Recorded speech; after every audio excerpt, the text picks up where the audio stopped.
Thank you very much, Mayor. We are seeing indications of increases in coronavirus infections from the holidays. I'll update you on that, as well as updating you on our vaccination work and our plans for future vaccination, and then updates on our safer at home restrictions. First, though, the numbers. Since this time yesterday, we've identified 637 new cases of the coronavirus infection in Philadelphia residents confirmed by the PCR test, bringing us to a total number of people with confirmed infection of 98,215 since the beginning of the epidemic. In addition, we have 181 new probable cases diagnosed by the rapid antigen test. Now, those numbers are high today in part, as with previous Tuesdays, because we've got a very large number of laboratory testing results today, over 15,000. Now, to put in context, for past week, January 3rd to January 9th, we averaged 584 cases per day. That's the PCR test and the rapid antigen test combined. And so far, we expect more with delayed reporting. And of those people tested, 8.6% tested positive. Now, the previous week, the holiday week of December 27th to January 3rd, we averaged 491 cases per day, and 8.9% of people tested positive. So for this past week, there was an increase in cases, but a decrease in the percent of people who tested positive. So overall, we're about the same. And that's in part because there was more testing done after the holidays were over. Now, that's what's happening in Philadelphia. This is in the context of continued increases in cases all around us. Pennsylvania, New Jersey, Delaware, and the United States as a whole are all seeing fairly substantial increases in coronavirus cases, I believe related to the social gatherings that occurred over Christmas and over New Year's. Now, back here in Philadelphia, what about our hospitals? This morning, there were 616 patients with COVID hospitalized in the city of Philadelphia. And that number has generally been decreasing since mid-December, when it peaked at over 900. What about deaths? Since this time yesterday, we've identified 37 new deaths from the coronavirus in Philadelphia residents, bringing us to a total of 2,640 since the beginning of the epidemic. Now, our weekly deaths peaked at 103 the week of December 13th, and it appears to be falling since that time. Now, where are we with our vaccine program? Our distribution is improving, and it's now growing to additional sites. We're still working on phase 1A. That includes healthcare workers and people who live and work in nursing homes. As of this morning, we have vaccinated a total of 50,529 people with the first dose, 50,529. That number is about double the number that I reported last week. And in addition, there were about 9,600 people who received the second dose of the vaccine. Now, this week, we were allocated 9,500 doses of the Moderna vaccine and 9,750 doses of the Pfizer vaccine. And we've been told that we're going to receive the same weekly amounts like that through the end of January. But this is important. We have not been told how many doses we will get after January. We have no idea how many doses we'll receive on a weekly basis after January. That uncertainty makes it very difficult for us to plan. Many people reasonably want to know when the vaccine will be available to them. It's impossible for us to know if we don't know how many doses we're going to be getting. Now, last week, vaccinations were continued in hospitals, and they expanded to other sites to reach non-hospital-based healthcare workers. There was, as you may have seen, a mass clinic that was run for healthcare workers at the convention center, run by an organization called Philly Fighting COVID. And they vaccinated about 2,500 people in 2 days. In addition, our partnership with Rite Aid has made vaccination available for healthcare workers at 26 pharmacies across the city. And last week, they vaccinated 1,959 people. And CVS and Walgreens were vaccinating in nursing homes. Roughly 20 sites were visited last week, and they vaccinated in nursing homes 3,732 people. That includes both staff and residents. So that's where we are with vaccination right now. What about the future for this? Well, today we are releasing on our website a listing of the groups that are to be vaccinated in phase 1B and phase 1C. Now, the priority groups that are in those phases were developed by our local Vaccine Advisory Committee. That Vaccine Advisory Committee has more than 40 members, include healthcare experts, and representatives of faith-based organizations, businesses, insurers, social service organizations, and community organizations. The advisory committee used as a starting point the recommendations from the Federal Advisory Committee on Immunization Practices, the ACIP. And then they took into account the unique characteristics of Philadelphia. Philadelphia is a big city. We have a large percentage of our population minority. We have high poverty rates. And with that, we have high rates of chronic disease. Now, the federal committee ranked for phase 1B what they called frontline essential workers. That's to say, people who are doing essential work who have a lot of contact with the public, and people over the age of 75. And in phase 1C, the federal committee recommended other essential workers, people between the ages of 65 and 74, and people between the ages of 16 and 64 who have high-risk medical conditions. Those are conditions that put them at greater risk for severe disease if they were infected. Now, our Philadelphia ratings are similar, but not exactly the same. For phase 1B, the group recommended first frontline essential workers, such as first responders, grocery store workers, childcare workers, and teachers. Then people who live and work in congregate settings, such as homeless shelters and rehab facilities. And then people who have greater risk of severe illness, including people over the age of 75, but also including people between the ages of 16 to 64 who have these high-risk medical conditions, like heart disease and diabetes. And then in phase 1C, they recommended the other essential workers and people aged 65 to 74 without those high-risk medical conditions. Now, the local list differs from the federal and the Commonwealth list, and the people under the age of 74 who have these high-risk medical conditions are in phase 1B instead of phase 1C. Why is that? And that's because these medical conditions are common in low-income populations and minority populations. We have higher rates of them here in Philadelphia than elsewhere. It's a more important risk factor here. And this is one way for us to address the racial disparity in COVID mortality here in Philadelphia. Now, within each sub-phase in our listing on our website, the groups are listed in a general priority order, not a strict priority order, but a general priority order. And because it can take a long time to complete an individual group, we'll not wait to complete one group before starting the next, but it does give you a general sense of the sequence that we'll go through these groups. Now, we expect that we're going to begin vaccinating in phase 1B sometime in late January, maybe the week of January 25th. Now, the phase 1B group is a large group, especially because of those people with the high-risk medical conditions. We'll likely be in this group vaccinating for people for months unless the vaccine production accelerates or another vaccine is approved.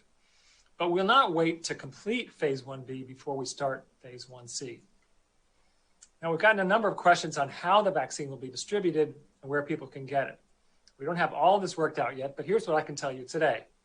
The vaccine will be available at a combination of sites, similar to where flu vaccine is available now. That includes hospitals. Right now, the hospitals are vaccinating their own staff, but in the future, we'll work with them to establish clinics for others, such as their patients or community members. Then clinics, like our federally qualified health centers, and occupational health clinics for large employers who have such clinics, like the police department or SEPTA. Then pharmacies, as you see, like flu vaccine is available at pharmacies now, and urgent care centers. Then there will be on-site vaccination at the congregate settings, such as nursing homes that's taking place now, and in homeless shelters. The health department for these congregate settings beyond nursing homes will be putting together what we call strike teams to do those vaccinations on site. Then there will be mass vaccination clinics like the one you saw last week at the convention center. And then there will be some vaccine available in physicians' offices. But note there's going to be some limits on this because it's only if physicians have the proper storage equipment for these very complicated vaccines and have to have the information technology that enables them to report the data on who they're vaccinating to us. Now, the Pfizer vaccine, which needs to be stored ultra cold, can't be used in these physician practices. So this does limit in another way the places that can be offering that particular vaccine. So that's a general sense of where the vaccine is going to be available. Our plans are still being developed. We will disseminate a plan that defines this more soon. And we'll update that plan more as worked out. Now, in general, let me say many people are eager to get this vaccine, and I'm very glad that people are eager to get this vaccine. Over time, everyone who wants to get the vaccine will be able to get it. But with the number of doses that we're receiving on a weekly basis, it'll take months for us to get to everyone. So for everyone who's eager, we ask you just to be patient. We'll get to you as soon as we can. For those people who are hesitant about getting the vaccine, and there are many people who are hesitant, this gives you an opportunity to see how others are doing before you get the vaccine. And we have said in the past that we need to combat this winter wave of the pandemic with our existing tools, masks and distance. And that is still true. There's just not enough vaccine for us to make a difference in this particular wave of the pandemic. And we all need to wear masks and practice social distancing for months anyway, whether we're vaccinated or not. Which brings me now to our safer at home restrictions. These restrictions went into effect on November 20th. At that time, Philadelphia's case rates were rising rapidly. Since then, the case rates have fallen 33%. And our hospital census, the number of patients with COVID in the hospitals, has fallen by a third from the peak. Now, I'm hopeful that the current increase that we're seeing in cases around the state and to a small extent in the city will subside in the next week. With that in mind, we will back off cautiously on the restrictions effective this Saturday, January 16th. We will allow restaurants to provide indoor dining, effective that date, with seating of 25% of their approved occupancy for seated dining, plus other restrictions, such as a maximum table size of 4 and household members only, because we don't want people mixing with other households in restaurants and passing the infection that way. And that everyone must wear masks at all times, except for when they're seated at tables and eating. So they must wear a mask, for example, when they get up to go to the restroom.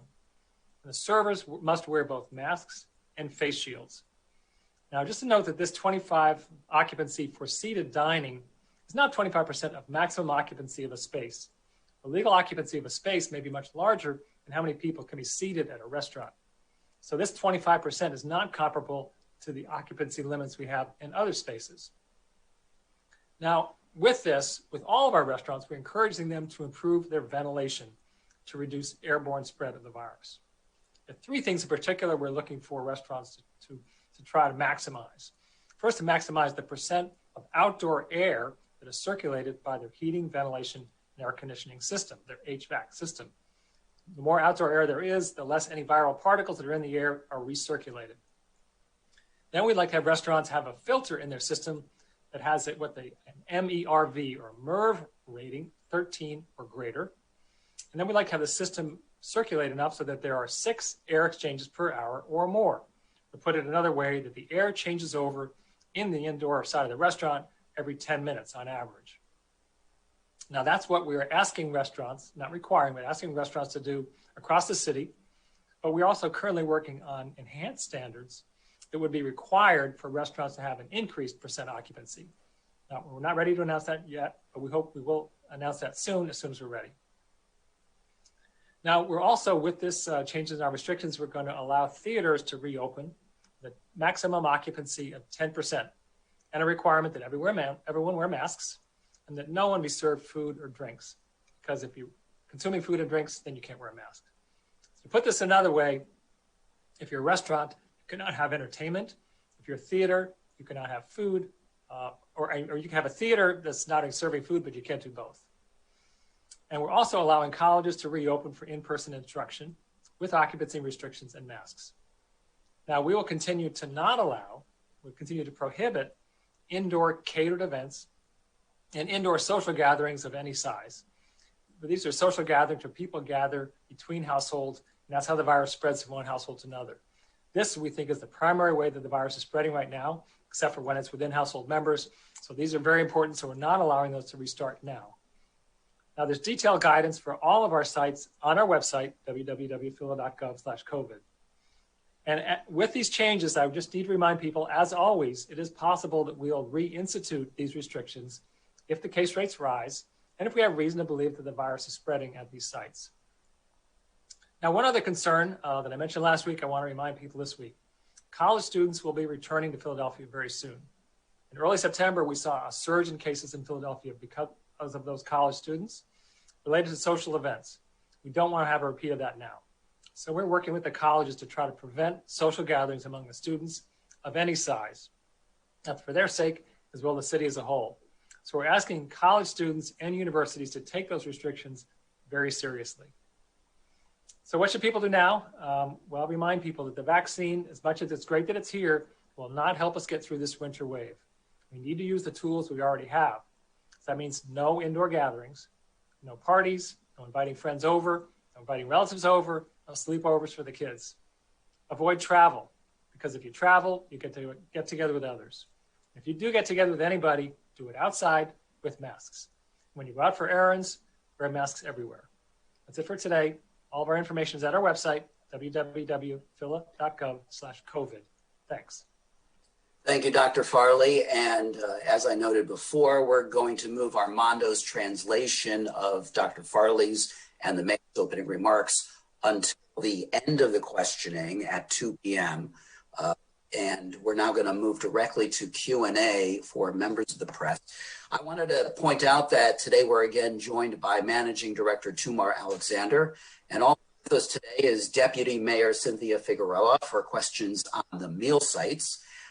Dr. Caroline Johnson, the Deputy Health Commissioner, is with us for specific questions regarding the distribution of vaccines in Philadelphia. Noted, Leslie Walker, the interim director of the Free Library, has joined us today for questions on the reopening next week of certain branches. Because of limited time, we ask only one representative from each media outlet to ask the questions and to limit your questions to 3 or fewer. The first round of questions is limited to the topic of COVID-19. If and only if there's time, will we go to a second round. And at that point, we would be able to take questions on other topics, including matters unfolding in Washington. So please hold them for a second round if there's time. If your hand is raised now and your topic is not COVID, please lower it and we will try to get to you. For now, let's get started with Jeff Cole of Fox 29. Jeff, you're up. Yeah. Hello, folks. Questions for Dr. Farley. Dr. Farley, the Trump administration today seemed to follow what the Biden team had said earlier, that it somehow wants the federal government, or is urging the federal government, and I guess state governments as well, and city governments too, release larger amounts of vaccine and not hold back, and I guess that refers to the federal government as well, not hold back vaccine for second doses. Biden talked about it. Now it looks like Trump is bought on. Can you interpret that for us and how you see that impacting what you're trying to do? Yeah, so just to explain to other people here, currently the way the federal government is doing this is that for every dose they ship to us, they keep a second dose at the warehouse. And when those people are due for their second doses, those doses arrive here in the city of Philadelphia. That's to ensure that there are doses around to give people 2 doses of the vaccine, because the vaccines were tested in trials, giving people 2 doses. We don't know how effective it is to give people 1 dose only. So there's a recommendation that instead of those doses being kept at a warehouse, that they be shipped out to local sites. Now, in theory, we have then more doses to give to people.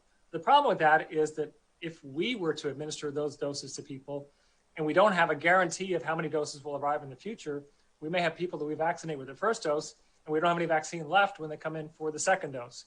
So it may help us a little bit, but it needs to be paired with much better information than we're getting right now about how many doses will be produced and delivered to us in the future. I don't want to give out all our vaccine and then have none for the second dose. Dr. Farley, I think last Tuesday when you briefed, you said that 39% of the vaccine that the city in general had received was in the arms of people who could get it. What's your number like now, and is that improved in any way? Indeed, it has improved. It's at 55% today, so substantially more than we were last week. And I should point out that the national average, according to data that I saw in the New York Times, is 33% this week. We're at 55%. The percentage for Pennsylvania and New Jersey are about 33%. So we are well above the national average. And according to data that the Inquirer put together in a story the other day, we're higher than the other major cities that are getting direct relationships with the CDC, as Philadelphia is. So we're doing far better than the nation as a whole. We want to do better still, but we absolutely have improved in overall, compared to our peers, are doing well. Last question I have for you. You've raised this concern about no idea of the amount of vaccine you'll get after this month. Do you have some sense it's going to be less than what you've been getting daily of both Moderna and Pfizer? We have no idea. No information is no information. It could be less. It could be more. It could be zero. We have absolutely no information. Okay. Thank you, Jeff. We'll go now to Deanna Durante of NBC10.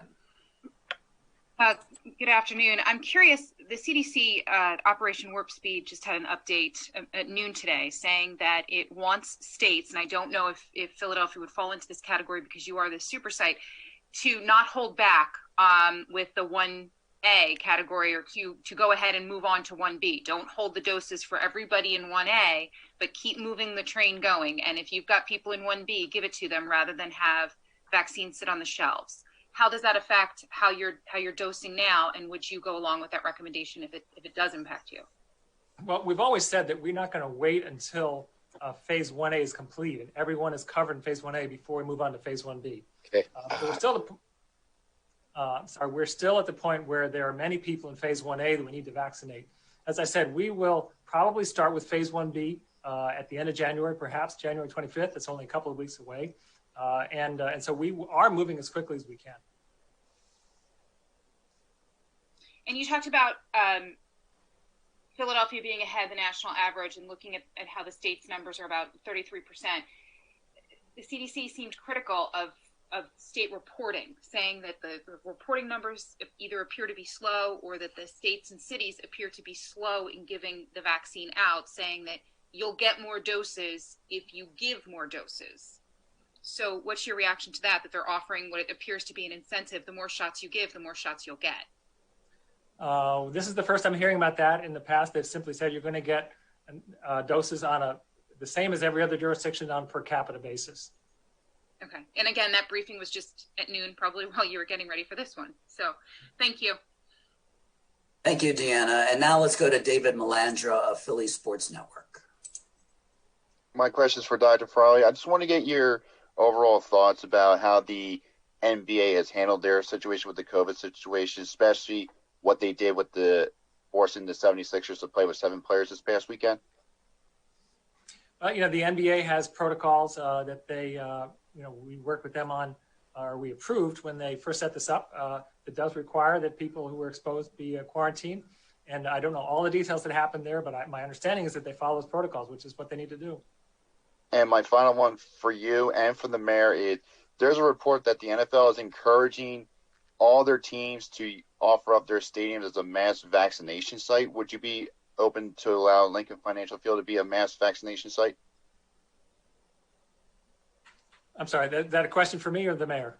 For both of you guys. So I want to get your thoughts about that. Let me just say that, we are looking for mass vaccination sites as we, try to expand the number of them. I don't know whether we're going to need a stadium or not, but if so, then we appreciate the offer and we'll talk to them about it. All right. Thank you. Same for me. All right. Thank you, David. Let's go now to Laura McChrystal of the Inquirer.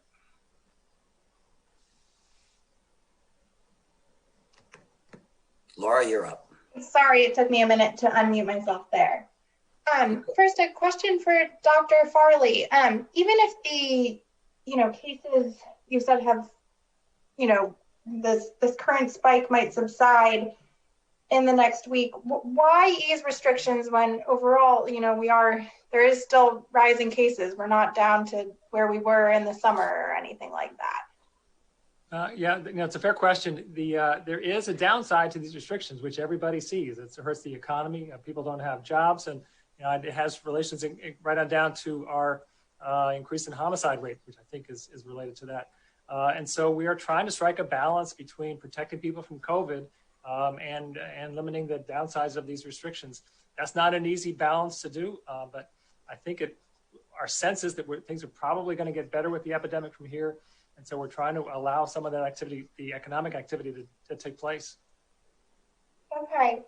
You mentioned that this winter will still be tough. Do you have any hope that we can get down to much lower numbers, or is it really just trying to stop increases at this point to get through the winter? Well, I'm optimistic that we will get to lower numbers. So the question is when.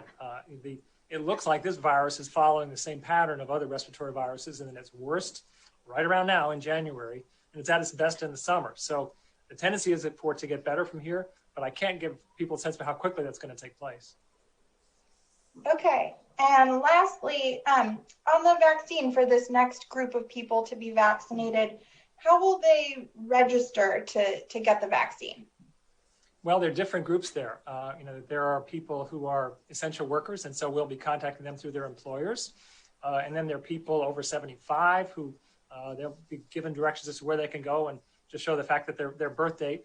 And there are other people who have medical conditions, and they'll probably be referred mainly through their healthcare providers. Okay, thank you. Thank you, Laura. Let's go to Jack Tomzik of the Metro. Yes, thank you. This is for Dr. Farley. I know you've been asked this question previously regarding indoor dining, but are you planning to partake in indoor dining when it opens up next week or in the near future? No, I'm not. The case rates are too high, and I'm concerned about the risk. Now, do you see how some people could see that as a contradiction? Maybe, what do you think? Why are you opening it, even though you maybe think it's not safe for yourself or for other people? Well, there are people who want to do that, and if people who want to do that and they want to take all those precautions and assume that there's some risk, we're going to allow them to do that. We're going to try to minimize that risk, but that doesn't mean that I see the value of eating there being worth the risk. All right. And then last question is just, kind of what Jeff Cole was saying about the plan report on today to release the second doses. I believe federal government's also going to recommend that people over 75 be eligible.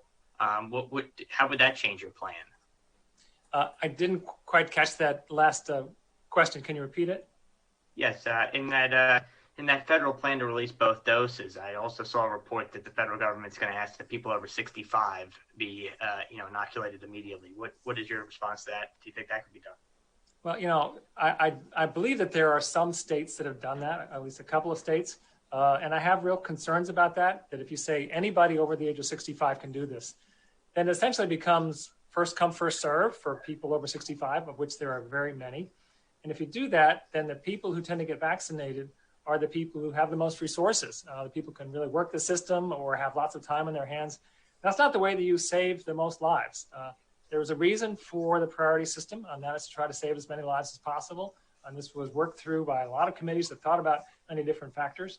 And so I do think that there needs to be a priority scheme. So I don't know the full details of that report, but we believe in the idea of having a priority ranking that's built around how do we save as many lives as possible. Great, thank you. Thank you, Jack. Let's go now to David Murrell of Philadelphia Magazine. Yeah, hi. First question for Dr. Farley. Just looking at the latest data, and this is something you discussed last week as well, but the racial breakdown, it looks like Black Philadelphians still only constitute 10% of vaccine recipients, whereas white people are still well over 50%. Question is, I'm wondering, what does the city see as its role in convincing people to get the vaccine? I mean, there are many people who need to be vaccinated. Is this something that the city is actively, taking responsibility for, or do you view this more as the job of, say, the employer who's doing the vaccination in the 1A phase or whatever it may be in the 1B phase?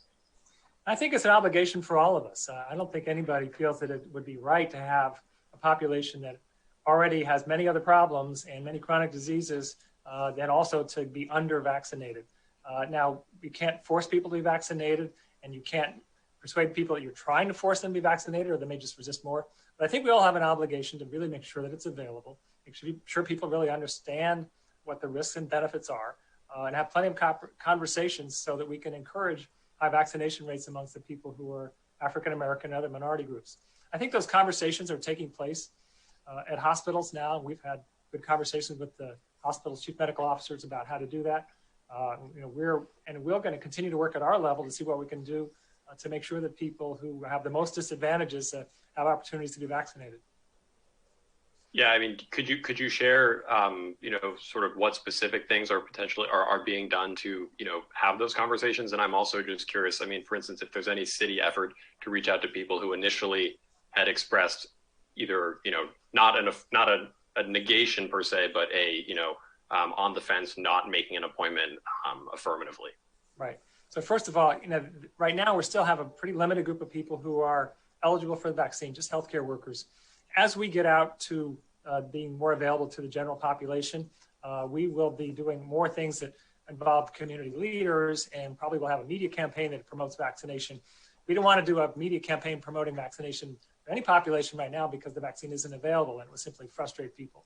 However, for those settings where the vaccine is available, there are conversations about having people who are look like those who are reluctant to get vaccinated and have been vaccinated, have them talk about it and talk about their risks, and have continued conversations so that people who are initially reluctant, after they see their peers being vaccinated, if they change their mind, they can still do that. And then really listening to what people's concerns are and responding to that what you're hearing. It's not so much necessarily us telling people, is that I think it is listening. That takes time. I do think this will improve over time, but it does take time for people to have multiple conversations and really understand the risks and benefits and see what happens to others. And just final question, does the city have any sense of how much federal funding it will be receiving for vaccine distribution from the latest stimulus package? And then I get sort of related to that, is there an estimated cost of distribution for the 1B/C group for the city? Right, so the federal relief package that just went through, we were told last week that there was an allocation in there for vaccination for the city of Philadelphia of $14 million. We have not received that funding yet. We don't know what strings are tied to that, what requirements are attached to that, but that was the number that's in there. And that's approximately what we estimated it would cost us for the entire vaccination initiative. In the 1B/C group? No, for the entire thing. Okay, got it. Thanks.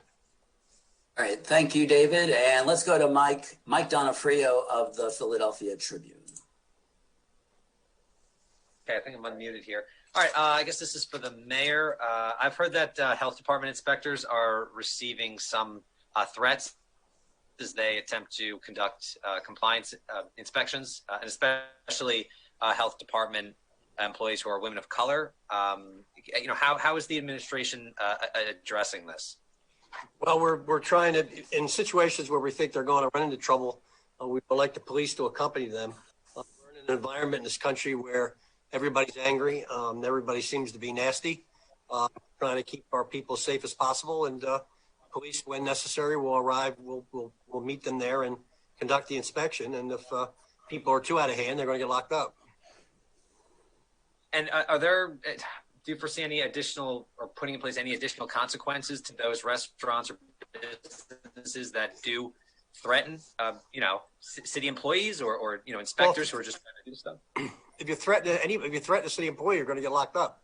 It's threats. I don't know what. Other than locking someone up and prosecuting them, I don't know what else we could do. To expand state law for criminal purposes would have to be done on state legislature. We could probably increase fines, I guess, but I think the presence of police usually shuts up the big mouth in the first place. Okay. All right. Thank you. All right. Thank you, Mike. Let's go to Hannah Chin of WHYY. Great.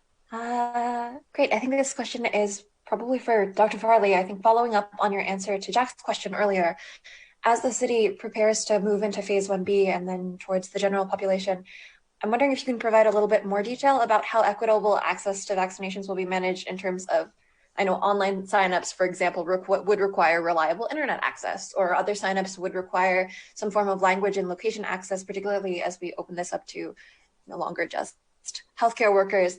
I'm wondering how you're planning to manage those barriers. You mentioned possibly including community leaders further on down the line, but will you partner with city organizations or nonprofits to increase that access? What's the plan there?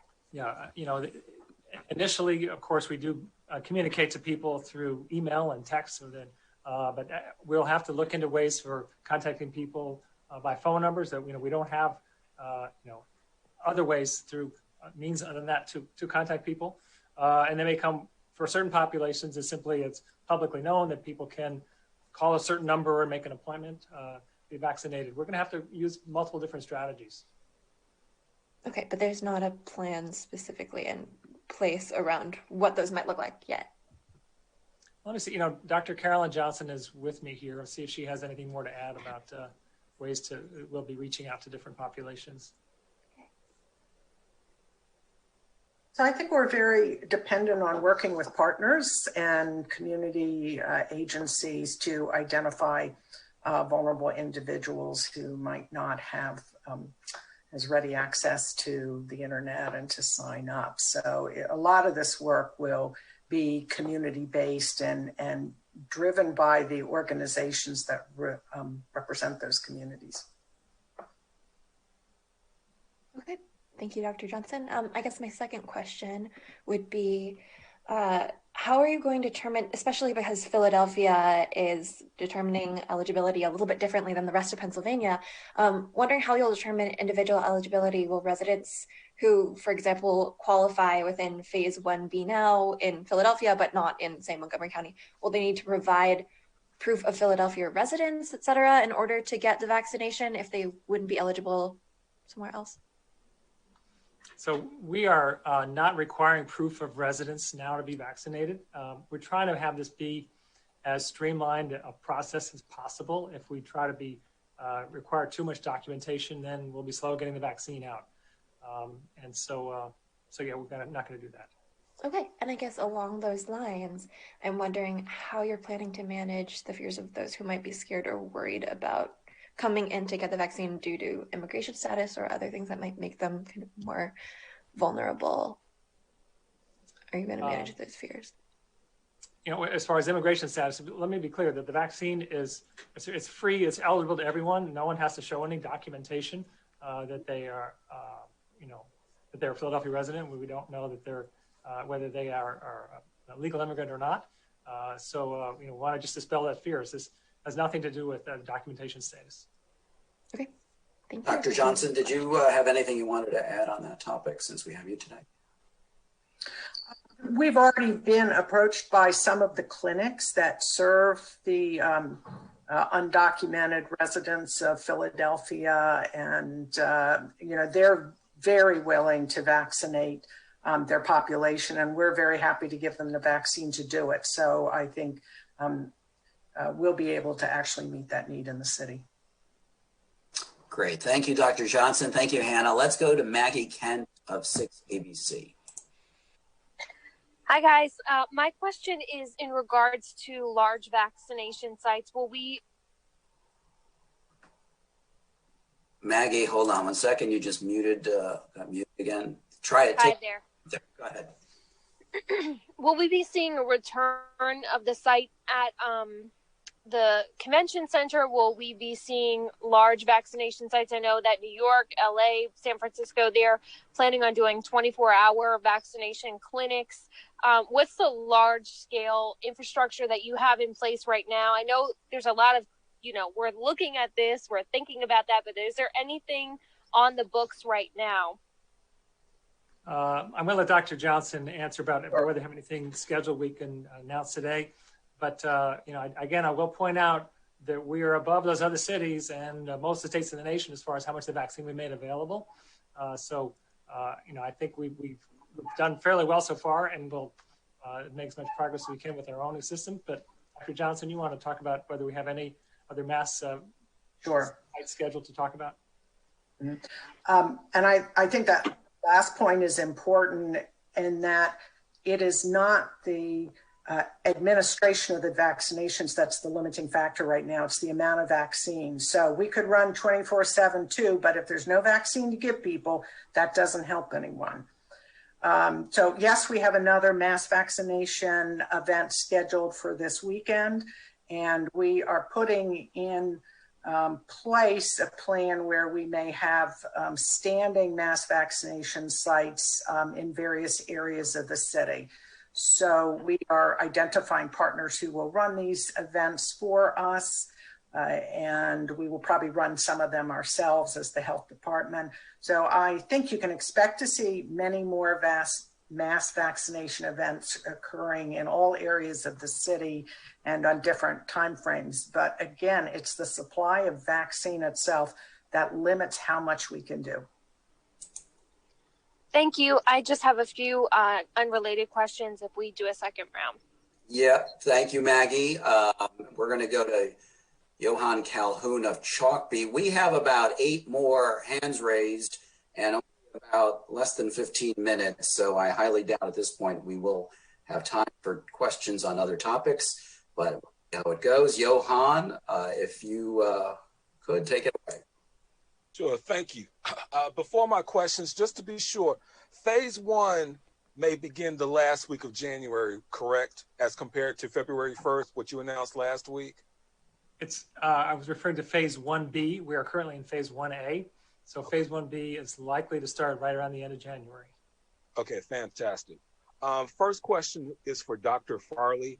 Last week I asked about the teachers, and it looks like the teachers are now in fact a part of phase 1B as frontline workers.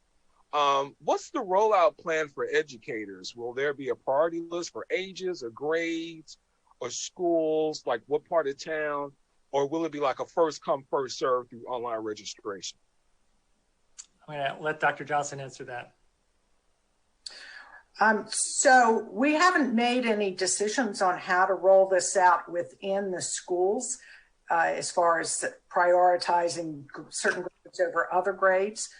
We have had discussions that have made it clear that we need to open access, not just to classroom teachers, but we have to look at this broadly across all the individuals in a school who are serving the children. So that's going to include people in environmental services and food services and teachers' aid. So we are going to be looking at everyone in the schools who interacts with children, and we'll be including them in the vaccination planning. I would not say that we've had any deep thoughts about whether we're going to be doing elementary schools first or high schools first, and it may not actually be practical to do it that way because we have to figure out when the schools are going to be ready to have us vaccinate. But it's going to be an inclusive plan. Okay, and for Mayor Kinney and for Dr. Farley, Superintendent Dr. Height, the school board president, Joyce Wilkerson, and PFT president, Jerry Jordan, are all confident that schools, some schools, will see in-person learning this school year, this spring semester. Taking a look at the timing of the vaccinations, how large these groups are, and where we are with confirmed cases, are both you and the mayor on board with with their thinking? And are you cautious in saying, let's wait until summer or fall? I'm hopeful we could get the kids back at school as soon as possible. I mean, practically, it seems not as assured that it would happen in the spring. But if we can get the teachers vaccinated, get them at a level of comfort to get back into the classroom, and get the kids out of the house, off their computers and in the classroom, I think that's a win-win for everybody and a win for parents and the economy. But that remains to be seen. If it's deemed to be safe and everyone's, that needs to be vaccinated is, I don't see any reason why not, other than just the length of time we have left before the end of the school year. Let me just say, that there are the non-public schools are open for in-person instruction now, and I'm optimistic that we can get the public schools open before the end of the school year this year as well. Okay, would the student access centers be used at any point for distributing the vaccine? I'm sorry, say the question again. The student access centers, will they be used at some point in distributing the vaccine? Let Dr. Johnson answer that one. Probably not as a distribution point, because we have to assure that they have connectivity to the data collection system. However, we have had conversations that we need to include the staff who are working at those at the resource access centers in the Parks and Rec facilities, that they are going to be treated as educators and teachers and included in that phase 1B vaccination plan. Excellent. Thank you. Thank you, Johan. Let's go to Denise Clay Murray of The Sun. Good afternoon, everyone. And I think I should direct this question to Dr. Johnson, because there was some discussion about the amount of vaccine and whether or not that would determine how often and how many people get it in terms of like a large setting. How much vaccine, I guess, how often do you all get the vaccine? Is it weekly, bi-weekly, once a month? How often do you get the vaccine? So right now what happens is the CDC uploads a vaccine count on Thursday night. Every Thursday, they will tell us we have this many doses of the Pfizer product and this many doses of the Moderna. And those counts are exactly what Dr. Farley had already mentioned. Then on Friday, we take a look at all of the orders that are coming in from the hospitals and some of our other vaccination providers to see how much vaccine they anticipate they need in the next week. And we will approve shipping to those sites. So a lot of this is all done Thursday night, and then the vaccine gets shipped out Friday and then arrives at the practices or hospitals on Monday. But sometimes the providers will say, I don't want to receive my vaccine till Tuesday. So we're always sort of moving the ball a little bit and trying to work with the provider to get them the amount of doses they need on the day that they need it. So it is a continuous process of vaccine coming in, but we actually get our number and our authorization to go ahead and do ordering on Thursday night. Okay, and this question is for Dr. Farley. When you break down the numbers of the numbers of cases that we have in the city, you break them down by the people who are confirmed and the people who are probable. The people who are probable, I guess, what happens to them? Do you tell them, okay, you're a probable COVID-19 case, this is what you have to do? And how long after that do you find out whether or not they have the virus, or do they move from probable to confirmed? So if people have the ones you refer to as probable are people who have a rapid antigen test. Those tests are pretty good, but they're not perfect. And our general advice to doctors and testing sites is if the result is expected, then they don't necessarily need to confirm it with a PCR test. So if someone comes in with a fever and classic symptoms, they have a positive test, they don't need to do a follow-up PCR test. But if their test result is unexpected, then we would recommend it be confirmed. If someone comes in with no symptoms, have a positive test, we would recommend a PCR test. If if that happens and their probable test later was tested positive with PCR, then they become a confirmed case, and we remove that from our totals of probable cases. So some of these people will remain as probables, and we never know for sure, and other people ultimately are confirmed. But as far as our recommendations for prevention, what steps they need to do, like isolate, is the same recommendations if they're probable or confirmed. Okay, and last, and I'm not sure who can specifically answer this question for me, but you know, the topic of the economy and restaurants and how they've been impacted by this comes up at almost every one of these briefings. So I guess my question is, what is going to remain permanent in terms of restaurants and how they conduct business? Like, will people still be able to get cocktails to go even after the virus has subsided? Will there still be more of an emphasis on carry out and contactless delivery? Has the business community thought about ways that they can, do those kinds of things and monetize them to the point where no matter what happens, they're going to be okay? No, we're not going to be able to answer that question now. We're still really at the peak of this epidemic. And so what happens after it's over, we'll have to deal with down the line. Thanks, Denise. We have just 5 minutes left and still about 5 hands raised. So we're going to ask you to keep it to 2 questions. Martin Pratt of Philly YBN, you're up. Thank you. Dr. Farley, can you explain the relationship, or give a definition for my audience, the relationship that the Philadelphia itself has to the CDC?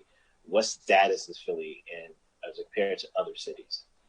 So the CDC in general works with state health departments in every state in the nation. However, there are a small number of large cities that CDC has a direct relationship with, and that number depends on which disease we're dealing with. And I know that's complicated, but that's just the way it works out. So for immunizations, and this thing is an immunization initiative. CDC works directly with the city of Philadelphia rather than through the state of Pennsylvania. And so we are one of 5 cities that are like that. And I believe the others are New York, Chicago, Los Angeles, and Houston. Excellent, thank you.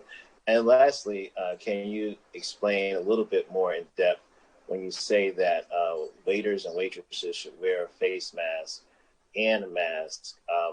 There are several masks out there. I don't know if you've seen them. There's one popular on Instagram right now that is actually a full cover. It actually attaches itself to the side of your face.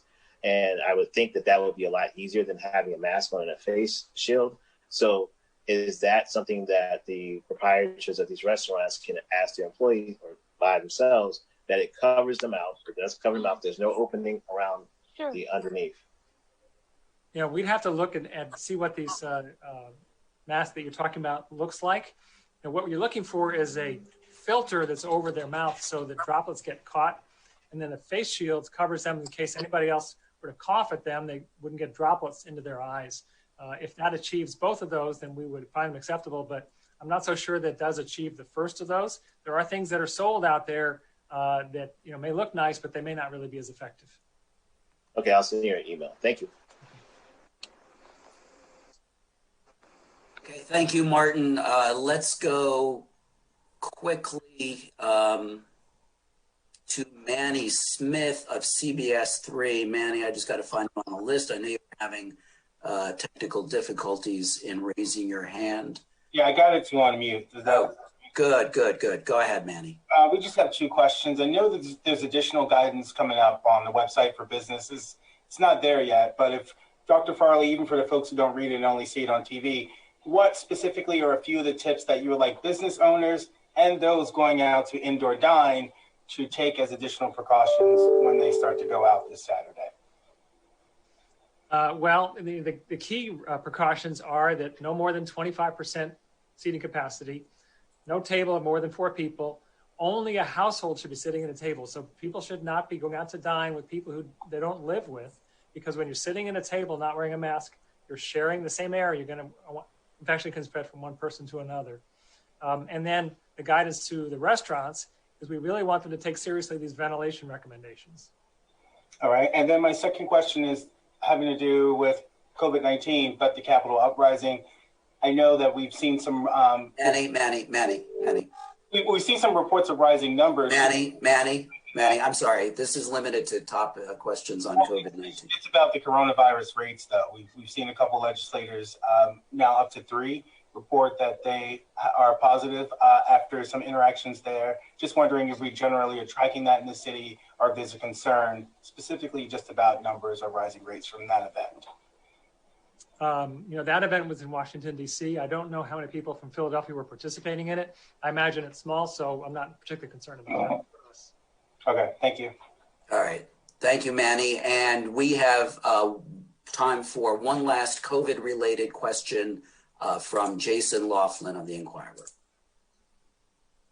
Hi, I'll cram these both in. One is other counties have set up survey and registration portals online for people to find out if they're eligible to get vaccine and then to sign up to get contacted for a place and time to go.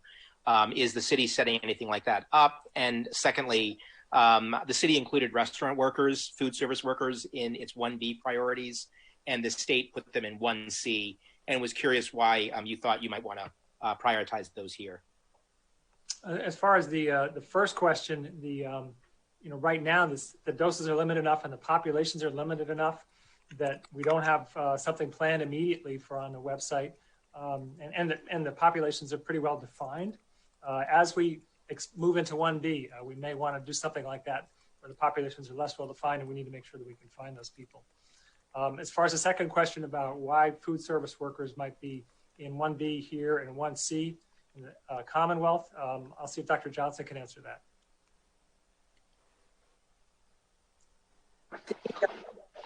I wasn't aware that the state was choosing to put food service workers in 1C.